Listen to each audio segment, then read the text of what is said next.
17, alas 7 Gs ng umaga. Malakas yung hangin mga bro. Pauwi na kami sa lugar namin dito sa Gimenez Misamis Occidental. Nandito kami sa pagitan ng Iligan saka sa Gimenez. So malakas ang hangin, malakas ang alon, kaya mabagal lang yung takbo namin. Nasa mga 2 to 3 knots lang mga bro. So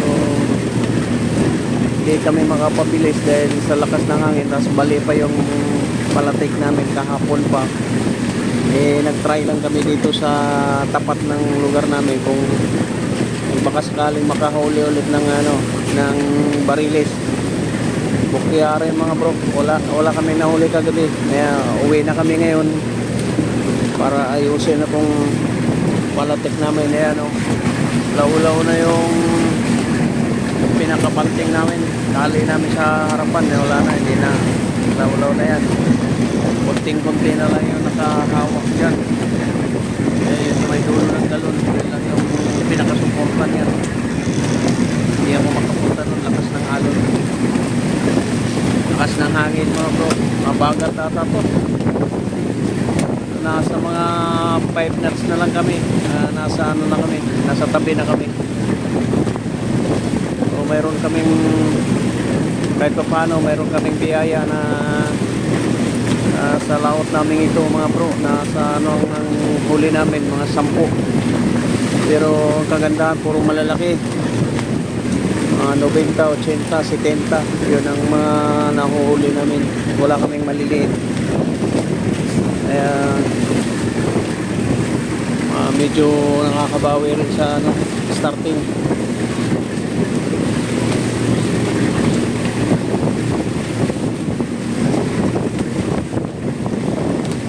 Kahapon yung hangin dito sa kabila, ngayon dito naman sa kabila, bali salungat kami sa hangin. Kahapon galing kami doon sa parting malapit sa kabilang lugar sa may dapitan. Pag uwi namin medyo maganda yung biyahe dahil lang hangin, hindi kami salungat. Ngayon dito sa laot ng Iligan Bay, salungat kami sa hangin pa uwi. Kaya medyo nahirapan kami. Kaya sumasampay yung tubig sa bangka. Lakas ng hangin.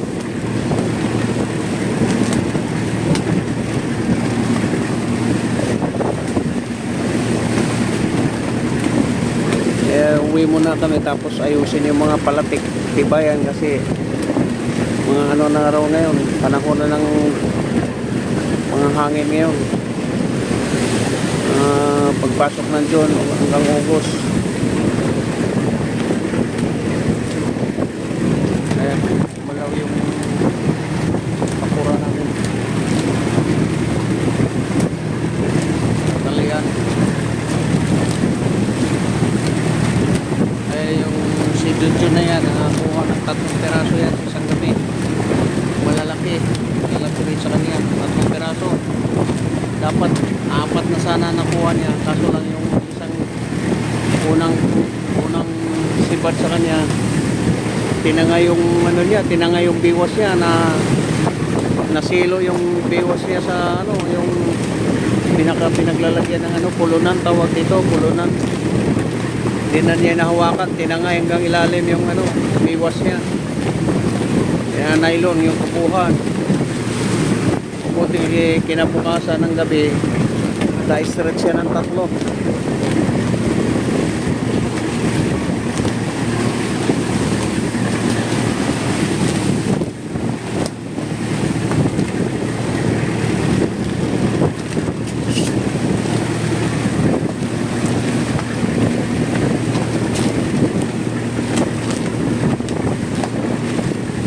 Kahit paano naman sasakay namin ngayon sa 8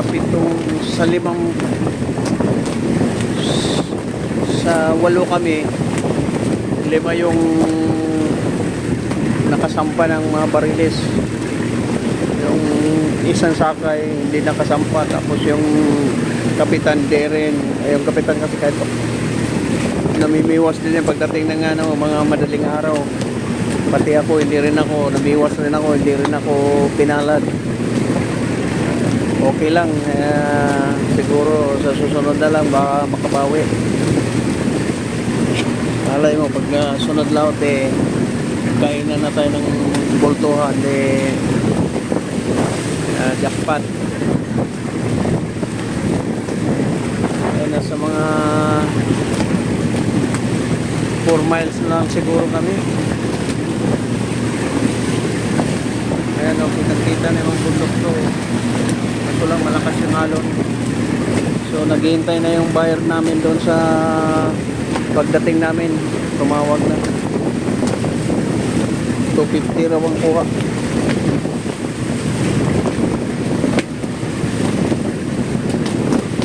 Unang biyahe pa lang namin mga bro, itong CFB si Balili, unang biyahe ngayon.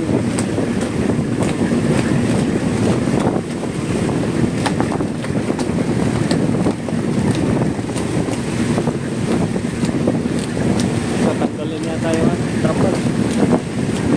Lakas ng hangin.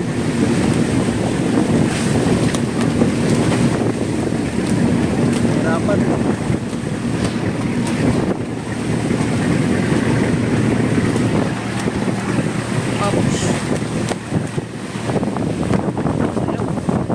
Sumasayaw na nga. Yung mga kasama ko, ayan, manay silpo ko. Mga binata na itong tatlo na to eh.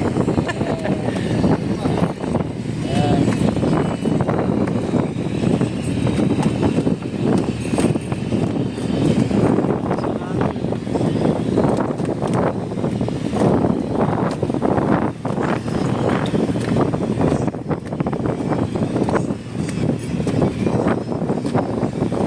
Yung hangin.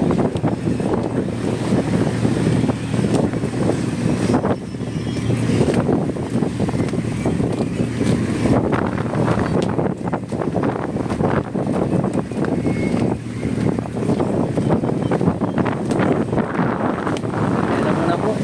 Ayan, dating namin sa tabi pa. Baba na yung